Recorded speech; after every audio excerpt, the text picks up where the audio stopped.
Hi everyone, my name is Herkeph and welcome back to my incredibly stupid hardcore world where I'm only allowed to use wooden tools and leather armor. In last week's episode, we finished off by building a fully covered up mob farm that is feeding into our central storage. However, we will want significantly more farms running in our base, so today we're starting off by building a few more essential farms. And our first farm we're building in this episode is a sugarcane as well as a bamboo farm.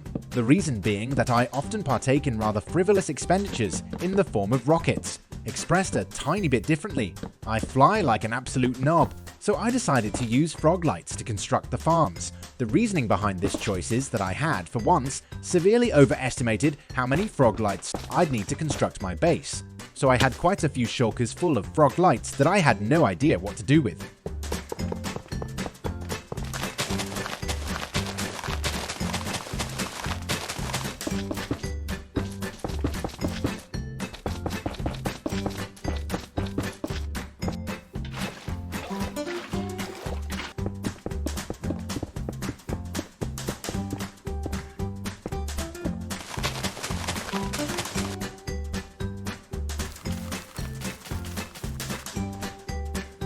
And as you can see, the farms ended up looking incredibly beautiful because of it. Moving on from my incredibly beautiful and artistic bamboo and sugarcane farms, I decided that the next thing we're going to want in my base is villagers. So I went back to my starter base and grabbed two, who I intended to be the parents of the children that I was going to enslave for my own financial gain in the future. However, when I tried to send the first one to the Minecraft equivalent of hell, the villager decided to resist for some unknown reason as he ran upstairs to my starter house. Like the very caring and merciful man that I am, I decided to obliterate him. Anyways, I decided to place down a boat to attract the attention of the villagers that I wanted to transport as Minecraft mobs. For some reason, love getting in boats as soon as they touch them. So I then got on to sending a couple villagers to hell to ultimately get them into my new mega base. I then transported them straight into their new forever home, where they will be pumping out the babies that I will kidnap. I then went to FK to let the villagers have their fun, though that didn't last long, as I remembered that I also want an iron farm. So I started the construction of the iron farm inside one of the towers that we had built last episode.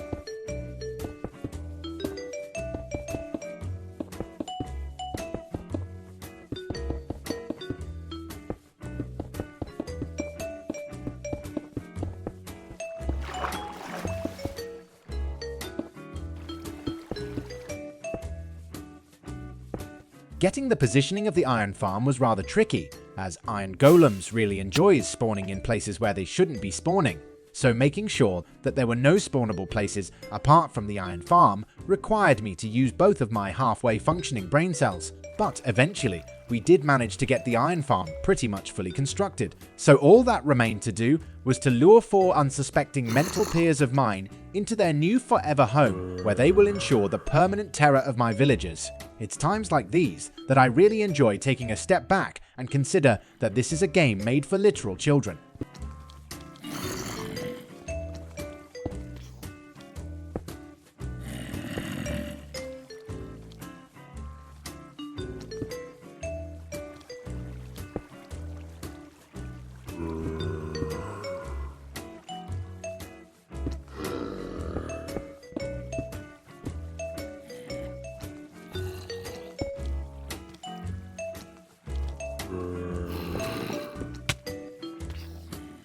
I then activated my two brain cells once more and realized that I can build another farm on top of the iron farm. So I decided to also build a cactus farm, in case we ever need more cyan terracotta in the future. I decided to build the exact same farm that I always build for cactus, but I have absolutely no idea who came up with the design. Please leave a comment if it looks familiar to you.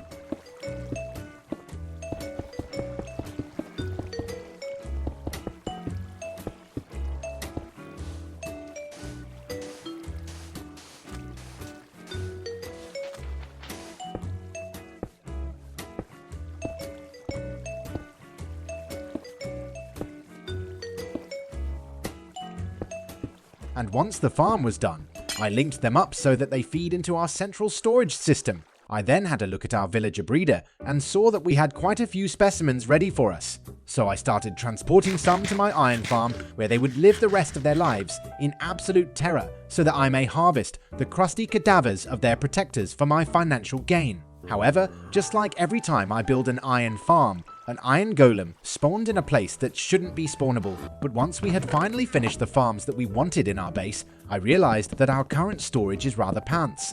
So I decided to build a proper storage room in the lower part of my base. I then got to the incredibly fun and thrilling task of sorting all of my items into the different chests. As you can imagine, this was incredibly fun and engaging gameplay. And once we were done with that amazing pastime, I started craving an actual adventure. So I decided to fly off in search of an ancient city, and before long I managed to find myself a deep dark. However, the first one didn't have an ancient city, which was rather disappointing. However, whilst in the deep dark, I noticed that it was rather deep and dark, so I decided to fly back to my base and go to the nether to search for a nether fortress. And once I found a nether fortress, I grabbed all of the nether wart I saw and flew straight back home to brew some potions of night vision, as it might be handy to actually see whilst raiding an ancient city. And once I had brewed a respectable amount of potions, I set off once again in search of an ancient city. So I flew into a crevasse by a mountain and actually managed to find an ancient city. I then showed my excitement by punching the air towards the ancient city, and once my celebration was complete, I proceeded to raid the ancient city. My technique when raiding ancient cities is rather ingenious. I simply sneak up to one of the chests, break it, and fly away in a very brave and heroic fashion.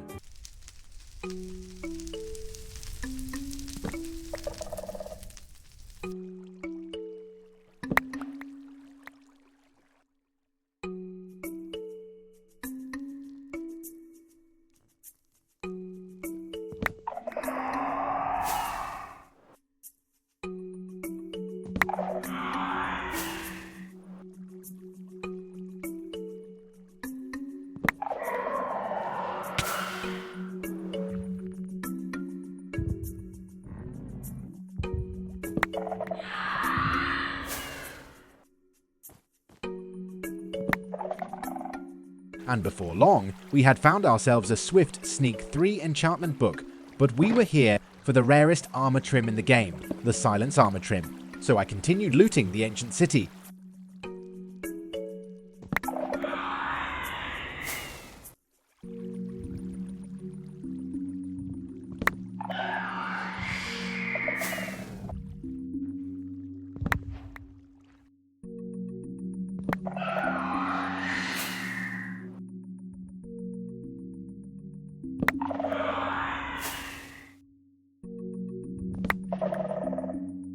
I was then incredibly excited to see that I had gotten a new armor trim, but it turned out to be the ward one, which was incredibly disappointing. However, after a bit more looting, I finally managed to get the Silence armor trim, but before going home, I decided that I might want some skulk stuff in the future, so I decided to grab as many skulk things as I could.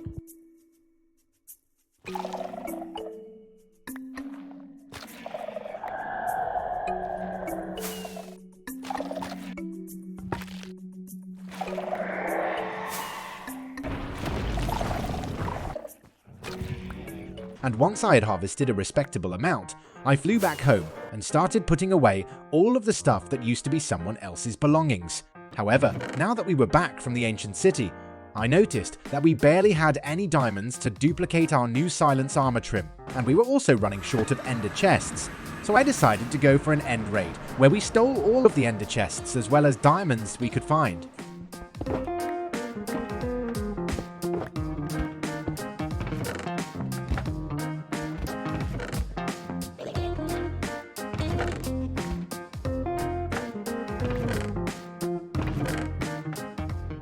And once we had once again filled our pockets with someone else's belongings, we made it back to our base. I then dyed all of my armor grey to match my personality and applied the Silence armor trim. But that is all that we have time for this week. So there we have it, the 8th episode of my incredibly stupid hardcore world. I hope you've enjoyed it.